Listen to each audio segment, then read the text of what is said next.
เจ้าท่านผู้ชมโอ้เป็นตาดุตนสงสารเจ้าของห้างแท้ๆไฟไหม้เพียงแต่หาหน้าที่ทุกอย่างหายเกลี้ยงเลยเจ้าเอาได้แท้ๆมีแต่รถจักรคันเดียวกลายเป็นมันถูกไฟไหม้หมดทั้งเรือนทั้งสิ่งของทุกอย่างเจ้าที่ว่าเหตุเกิดเฮาก็เกิดขึ้นไม่มาๆเจ้าในเวลา 11 โมงนี่นะของมื้อนี้วันที่5มิถุนายน2025เวลา 11 โมงเฮาก็ไหม้เมื่อกี้นี่เจ้าเวลา 11 โมงนะถือว่าในไหม้เฮือนแล้วก็ร้านค้าแห่งหนึ่งสถานที่ตั้งนี่ก็แม่นอยู่ที่ธงสางนางธงสางนางก็บ่ไกลดอกเจ้าท่านผู้ชมก็เกือบว่าในตัวเมืองนี่แหละในตัวเมืองนครหลวงวิงจันทน์นี่แหละธงสางนางขึ้นอยู่ที่กับเมืองจันทบุรีขึ้นกับเมืองจันทบุรีนครหลวงเวียงจันทน์ข้างประกันสังคมตึกประกันสังคมนะเจ้าท่านผู้ชมเป็นไผเคยได้ไปทางนั้นก็คือสิเห็นอยู่ดอกตึกใหญ่ๆหั่นน่ะตึกประกันสังคมอยู่แถวนั้นแหละเจ้าที่ว่าเกิดเหตุไฟไหม้หั่นโอ้เห็นแล้วก็โดนสงสารเนาะ7 นาทีเท่านั้นเพิ่นว่าประมาณ7 นาทีเอายังบ่ได้ส่วนว่ารายละเอียดต่างๆหั่นน่ะแม่นว่าเพิ่นยังบ่ทันได้สรุปเทื่อว่ามันเกิดขึ้นย้อนสาเหตุอันใดอันไฟไหม้หั่นนะบ่ฮู้ว่าเกิดขึ้นย้อนสาเหตุใดไฟจึงไหม้ในครั้งนี้เกิดจากไฟฟ้าดัดวงจรบ่หรือว่าเกิดขึ้นจากย้อนสาเหตุอันใดอันนี้ก็แม่นต้องได้รอท่าเจ้าหน้าที่เพิ่นแถลงข่าวหรือว่าออกมาจากข่าวที่เป็นทางการเนาะที่เพิ่นจะแจ้งให้เฮาได้รับรู้นะมันถือว่าบ่แม่นง่ายแล้วนะเจ้าท่านผู้ชมเรื่องว่าไฟไหม้นี่เบิดแท้ๆอีหลีดอนี่แหละเจ้าขอแสดงความเสียใจนำเขายังบ่ได้งับได้ไฟนะแล้วก็ขอขอบใจนำทุกคลิปจากเจ้าของคลิปทุกคลิปที่ว่าได้บันทึกเหตุการณ์นี้เอาไว้เฮาเบิ่งตามที่เฮาเห็นสังเกตเปลวไฟลุกไว้แท้ไว้ว่าบ่ได้อย่างไว้ว่าเอาหยังก็บ่ทันเนาะแต่ว่ามาฮอดปัจจุบันนี้นี่ตามการรายงานของแหล่งข่าวต่างๆเพิ่นก็ว่าได้ควบคุมสถานการณ์หันไว้แล้วโอ้ด่วนเลยเด้อเอามื้อนี้เฮาเบิ่งนอกจากมาเบิ่งตามคลิปตามเหตุการณ์จริงนํกันว่าผู้ที่บันทึกภาพเพิ่นได้เว้าหยังแหน่บางเทื่อเฮาได้ข้อมูลได้เบาะแสนำอันนี้เติม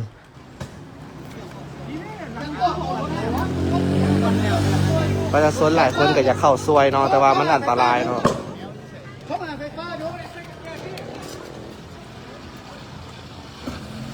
แต่ว่าสายไฟมันยังมีไฟอยู่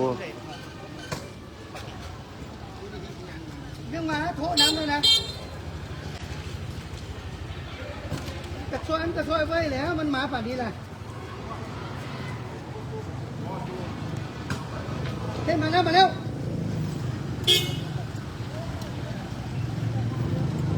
มีแต่เฮาซีซวยกับมีแต่ซวยลัดรถท่านคันซวยได้มันซวยลัดรถเด้อบ่ต้องเข้าใกล้เด้อไฟฟ้ายังบ่ได้งับเด้อ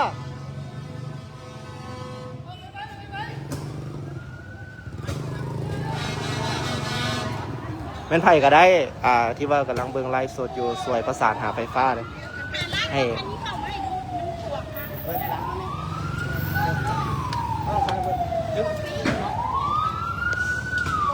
เหตุเกิดอยู่ที่สี่แยกประกาศสังคม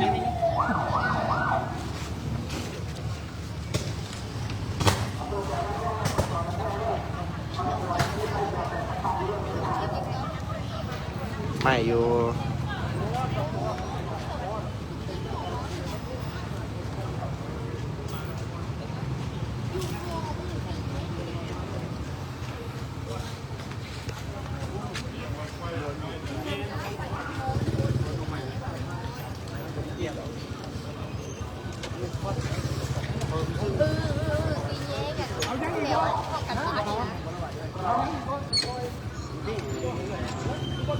ไอ้แกนี่คนให้ยืมเพื่อนนี่แต่เพื่อนไม่ให้เอาไปได้เลย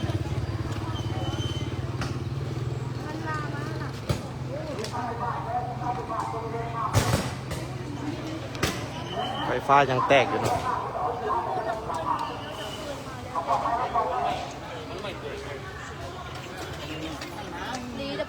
เอ็ดเอ็ดข้าพุทธิเสร็จละเอ็ดข้าพุทธิมันม้วนแล้วไปขอตันแล้วปวดเครื่องมันเยอะดีเลย ไปยี่หรอไปยี่ไหน ก็อาจจะแพงมาที่ไหนเดี๋ยววันนี้ออกกันเลยมาสิลาทีแรกเลยเนี่ยมันนี่ยังไงแล้วจะเข้าไปก่อนได้ไหมเอาไปไหน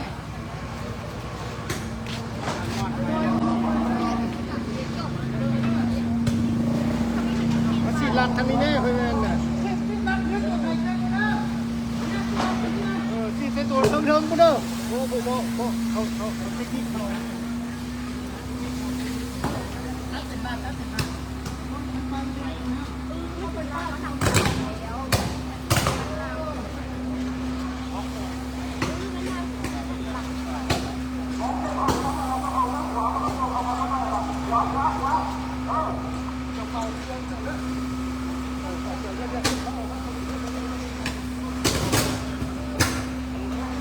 สาเหตุที่เพิ่นสีดเข้าเดือนละบาทแบบนี้ย้อนว่าไฟฟ้ายังบ่ตัดเนาะถ้าหากว่าสีดต่อเนี่ย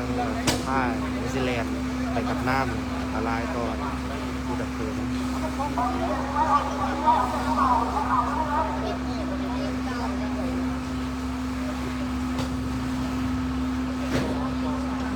ไฟแหงนะเบิ่งกันในกล้องสิบ่เห็นข้อมูลแหงปานใดแต่ว่าอยู่ทางนี้แหงหลาย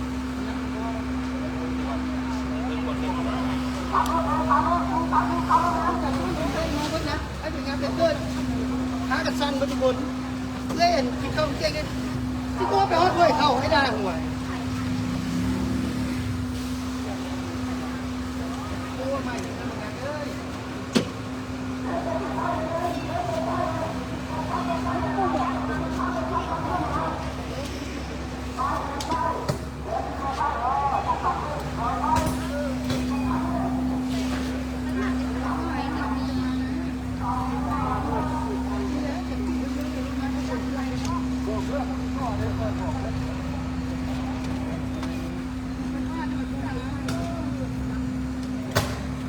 ไฟฟ้าตัวนี้นี่ใช้เวลามาประมาณกับ20 นาทีแล้วเนาะหลายคนโทรแจ้งไฟฟ้าให้ตัดไฟแล้วแต่ว่าปัจจุบันนี้ยังบ่มีการตัดไฟเถื่อแล้วก็เฮ็ดให้ยากต่อแบบกู้ภัยเพิ่นดับไฟเพิ่นต้องใช้วิธีแบบสีดเข้าเทื่อละหน่อยบ่ให้สายน้ำกับไฟมันต่อกัน ไฟฟ้ายังแตกอยู่ตอนนี้หลายคนนั่นคอมเมนต์ว่าเอาเป็นอย่างโปรซีดตอนเนื่องเลยนะมันซีดบ่ได้หรอกไฟฟ้ามันยังแลนอยู่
พอตอนนี้ไฟยังมาตัดเถอะเนาะพอตอนนี้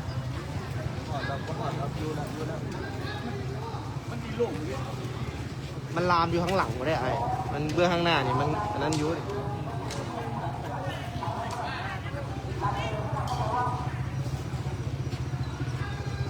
ไฟยังแห้งเนาะแต่ว่า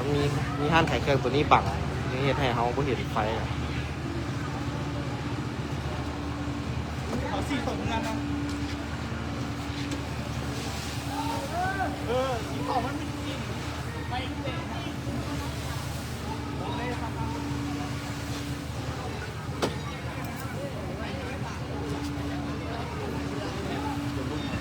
บ่อไฟหมดไฟระบบมันมีบ่อไฟมาซ่า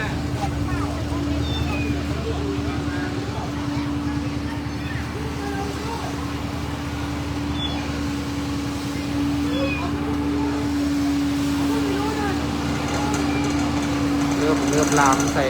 อีกอันหนึ่งตัวนี้ห้านขายเสื้อผ้าที่อยู่มุมนี้ก็ได้เลยเราไปกันแล้ว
เพราะตอนนี้ไฟยังบ่ตัดเพราะตอนนี้ไฟฟ้ายังบ่ตัดเลยตอนนี้มันเฮ็ดให้ยากต่อกับการดับเพิ่นเพิ่งแบบได้ซีดเป็นจังหวะซีดเป็นสายเพราะให้ไฟฟ้าแล่นมากับน้ำเลยไฟยังแตกอยู่ตอนนี้ โอ้ไฟยังสอดแหงอยู่โอ้ผู้ใดที่เฮ็ดเวียกอยู่ในไฟฟ้านี่ลองประสานดูนะก็หลายคนก็จะพยายามพัวพันหาเลยแล้วไฟฟ้าอยู่เขตนี้ยังใหม่ต่อเนื่อง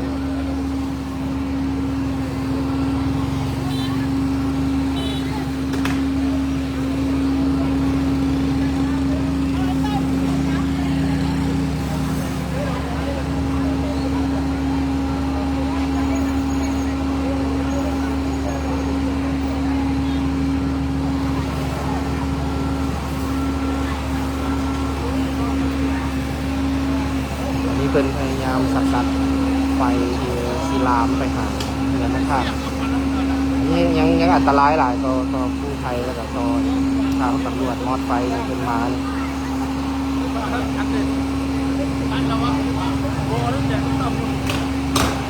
สังเกตเห็นเลยไฟยังแตกแหงอยู่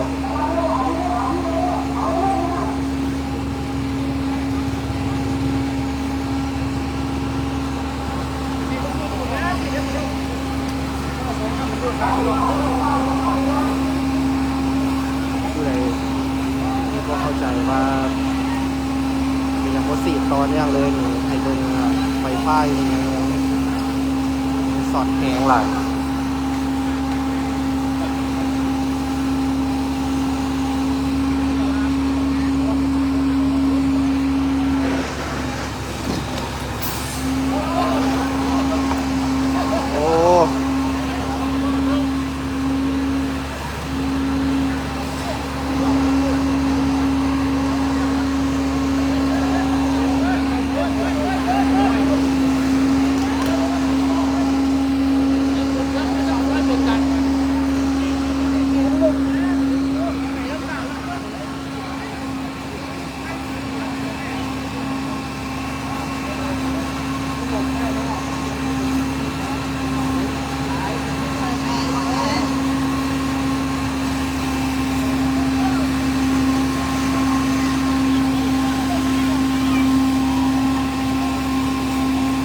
เบิ่งไว้เตือนสติเด้อพี่น้อง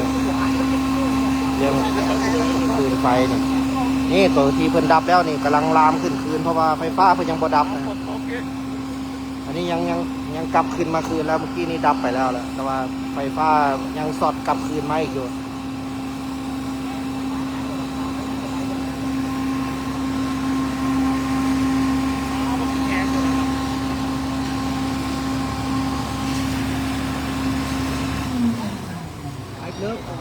น้อ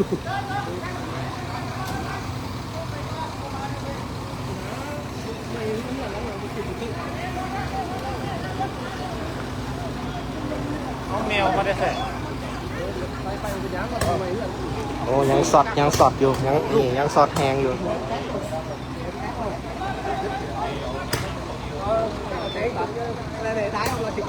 trái lục lục địa lục.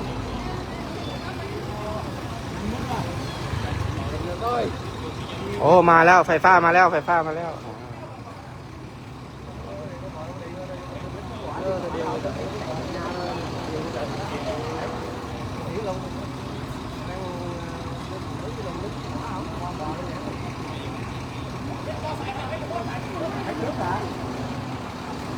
Rồi bên kia còn trái vậy à? Cái nhỏ nó còn cá không mà.